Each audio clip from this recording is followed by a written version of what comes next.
Mardi 3 octobre 2023, Jean-Pierre Elkabbach est mort. Depuis, les hommages se multiplient. Sur le plateau de BFM TV, au lendemain de la disparition du journaliste, Laurent Ruquier s'est montré plus mitigé sur les éloges qui lui sont rendus. Seulement, Léa Salamé ne semblait pas être d'accord avec lui. Mercredi 4 octobre 2023, Laurent Ruquier a invité Léa Salamé sur le plateau de sa nouvelle émission de BFM TV. Les deux anciens co-animateurs ont évoqué la mort de Jean-Pierre Elkabbach. La journaliste ne pourra jamais l'oublier puisque c'est lui qui lui a mis le pied à l'étrier, même s'il n'a pas toujours été très tendre avec elle. J'ai une admiration et une reconnaissance parce que c'est celui qui m'a mis le pied à l'étrier quand j'avais 24 ans. Il m'a d'abord prise en stage. Il m'a donné ma chance, pour ça, je ne l'oublierai jamais, a-t-elle rappelé avant de poursuivre, je n'aille pas retrouver un patron de son ampleur.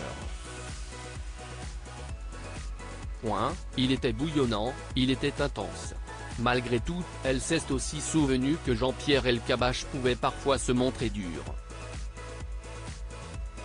Il n'aurait pas hésité à l'appeler, à de nombreuses reprises, pour l'engueuler. Il ne disait pas bonjour, ni au revoir, s'est-elle amusée. Une sortie qui n'a pas manqué d'interpeller Laurent Ruquier, qui ne garde pas que des bons souvenirs du journaliste disparu. Ce n'était pas quelqu'un de très aimable. Moi, il a commencé à me dire bonjour quand François Hollande a été élu en 2012 et avant pas du tout, a-t-il déclaré avant d'estimer qu'il pouvait même être macho. Léa Salamé défend Jean-Pierre Elkabbach accusé d'être macho. C'était quand même ces journalistes qui étaient un peu macho aussi à cette époque-là, a-t-il lancé.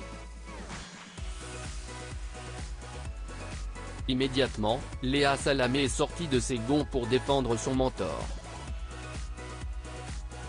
Je ne vais pas vous laisser aller sur ça parce qu'il a donné sa chance à plein de femmes.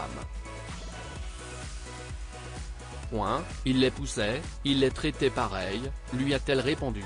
Il n'aimait pas du tout qu'une femme lui tienne tête, s'est permise d'intervenir Natacha Polony. Mais pour Léa Salamé, il n'était pas macho.